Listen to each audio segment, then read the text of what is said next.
कि एनसीसीए के नए चेयरमैन आए, उन्होंने अपनी इंतजामी मजबूरियों के तहत अचानक 70 लोगों को मुअत्तल कर दिया कि कुरान पाक के ऊपर अंजाल किया हुआ है, जाए नमाज के ऊपर अंजाल किया हुआ है और डीएनए टेस्ट मौजूद है और साबित शुदा मुजरम है। अब अदालत का जज बार बार हमारे वकला से ये कहता है जो केस लड़ रहे हैं कि एडी लीगल अगर एनसीसीए नहीं भेजेगा तो मैं कैसे केस को आगे प्रोसीड करूंगा।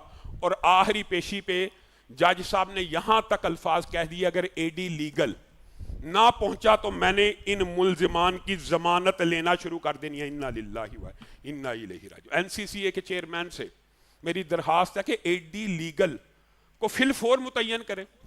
हसास इदारों ने, अल्लाह के फजल से हुक्मरानों ने, हुकूमत ने इन मुल्ज़िमों के खिलाफ कार्रवाइयाँ की हैं, उनके पास सबूत और एविडेंस मौजूद है। अगर एडी लीगल आके सबूत और एविडेंस ही पेश नहीं कर रहा तो मुल्ज़िमों की तो ज़मानत होनी है, और वो पेश हो नहीं रहे क्योंकि इस ओहदे के ऊपर अभी अफसर मौजूद ही नहीं है। हमारे इल्म में आया कि डीजी FIA ने बहुत सारे 100 के करीब ऐसे लोगों को फारिग किया है कि जो बुनियादी तौर पर ये लोग वो थे उनके मुलाजमीन में से कि जो ब्लास्फेमी के केसों के या तो वो तफ्तीशी थे या उनके गवाह वगैरह थे, तो उनको डीजी साहब ने क्या किया, फारिग कर दिया। डीजी साहब ने 100 के करीब बंदा वही क्यों फारिग किया कि जो बंदे ब्लास्फेमी के केसों के हवाले से जनाब मुअस्सिर हैं और वो उनकी ड्यूटी है कि वो वहां गवाही दें या वहां पर तफ्तीश पेश करें।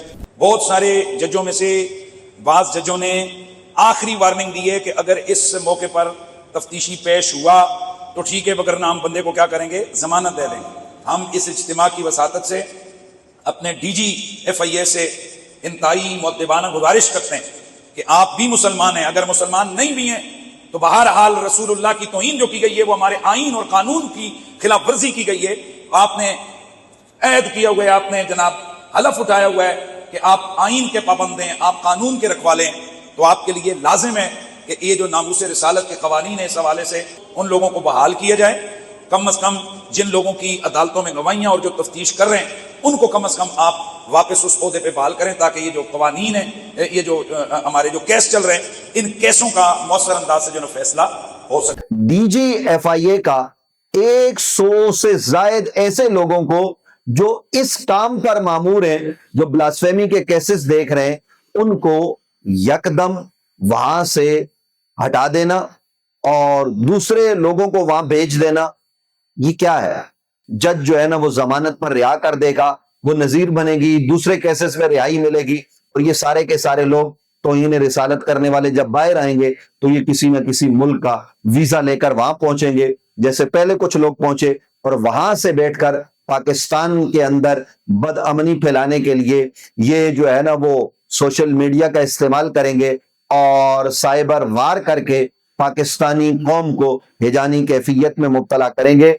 ऐसे में हम ये कहना चाहते हैं कि फिलफौर उन हजरात को जिनको हटाया गया है उनको वैसे ही उनके ओहदों के साथ और उनके काम के साथ उसी जगह पर बहाल किया जाए, वही अदालतों में पेश हों। जब अदालतें कह रही हैं कि भाई लाओ इनके खिलाफ जो जो मवाद है वो हमारे सामने पेश करो, मवाद जिन्होंने इकट्ठा किया उनको हटा दिया गया, जिनकी तैयारी थी तो कौन पेश करेगा?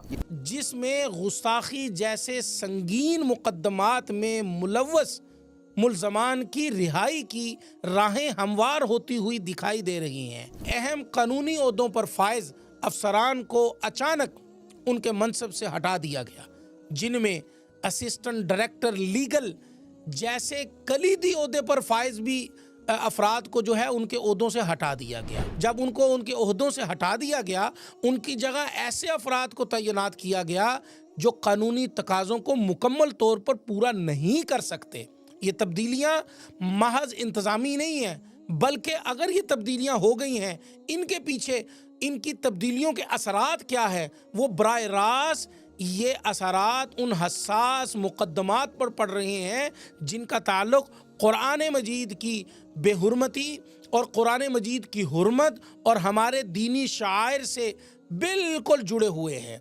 अदालत की जानिब से भी इस सूरत हाल पर सख्त तशवीश का इजहार किया गया है और वाज़े तौर पर तंबीह की गई है कि अगर आइंदा समाअतों में मुतल्लिका कानूनी अफसरान पेश ना हुए तो अदालत मुल्ज़मान को रिहा करने पर मजबूर हो सकती है। वो महज तकनीकी बुनियादों पर आज़ाद हो जाए और माशरे में दोबारा उसी शर अंगेजी को फ़रोग़ दें कि हमारे घर इस फितने से महफूज नहीं रहेंगे। मैं इस मौके पर सबसे बढ़कर हुकूमत पंजाब बिलखुसूस वज़ीर आला पंजाब मोहतरमा मरियम नवाज शरीफ साहिबा आपसे और तमाम कानून नाफज करने वाले इदारों से मैं मोदबाना मगर पुरजोर अपील करता हूँ कि वो इस मामले का फौरी नोटिस लें। जो है इनको तकनीकी बुनियादों के ऊपर जो इनको एक चोर रास्ता मिल रहा है इन मुकदमात से बरी होने का, वो रास्ता ना मिल सके। हमारी कुरान की हुर्मत जो है वो महफूज रह सके, कुरान महफूज रह सकें, मुक़द्दसात महफूज रह सकें। अगर खुदा न खास्ता इस मामले में नरमी बरती गई या कानूनी कमज़ोरियों की वजह से मुल्ज़मान रिहा हो गए तो ये न सिर्फ इंसाफ के निज़ाम पर सवालिया निशान होगा, बल्कि ये हमारे ईमान के लिए भी एक बड़ा इम्तिहान होगा। रसूलुल्लाह सल्लल्लाहु अलैहि वसल्लम की गुस्ताखी इंतहा दर्जे की हो रही है। अल्लाह तबारक व तआला की गुस्ताखी, कुरान मजीद की गुस्ताखी, सहाबा की गुस्ताखी, अहले बैत की गुस्ताखी और दीगर अंबिया की गुस्ताखी उरूज के ऊपर है। और वो इस तरीके से गुस्ताखी हो रही है कि तारीख़ इंसानियत में आज तक किसी भी पाकबाज हस्ती की ऐसी गुस्ताखी नहीं हुई। मतलब ऐसी चीज़ें हैं कि मैं बयान नहीं कर सकता। तो ये अल्लाह तबारक व तआला की तौफीक से ही है जो इनके लोगों का सदेबाब कर रहे हैं। तो अब वो कई लोग जो हैं वो पकड़े गए हैं। नादीदा कुव्वतें जो हैं वो चाहती हैं कि इनको छुड़ाया जाए। जी ये आज़ादी इज़हार राय है। अभी तुम्हारी माँ बहन के हवाले से इस तरह किया जाएगा तो क्या तुम बर्दाश्त करोगे? अल्लाह का रसूल और अहले बैत अतहार और उम्महातुल मोमिनीन और दीगर अंबिया ही तुम्हें मिले हैं गुस्ताखी करने के लिए। अब न जाने कौन सा बंदा है दरमियान में जो ऑफिसर जो है उनको पेश करते हैं अदालतों के अंदर, उनको जो है वो आहिस्ता आहिस्ता करके नौकरियों से फारिग किया जा रहा है और उनकी जगह पर ऐसे लोग लाए जा रहे हैं जो उनके कहने में आ सकते हैं और आ रहे हैं। अब हो ये रहा है कि जो असल बंदे हैं जिन्होंने उनको पकड़ा है और जो उनको पेश कर रहे हैं वो सारा तरीकाकार जानते हैं और उनको लेकर जाते हैं। अदालत की कार्रवाई हो रही, कई लोगों को फांसी की सजा भी हो चुकी है। अब उनको पीछे हटाया जा रहा है और अपने मतलब के लोग जो है वो ऊपर ला रहे हैं। और वो करते क्या है?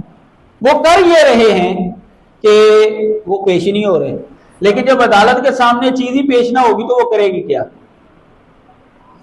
जी ठीक है, हम इनकी बेल लेते हैं, हम इनको आज़ाद करते हैं, इनको मसला ही कोई नहीं है, कोई आ ही नहीं रहा हमारे सामने, हम क्या फैसला करें? पहले बड़ी कोशिश की उन्होंने, जस्टिस जो इसहाक था उसके सामने बहस हुई और बड़ा अजीबोगरीब मामला हुआ। ये तो लाइव जो है वो चलता रहा है।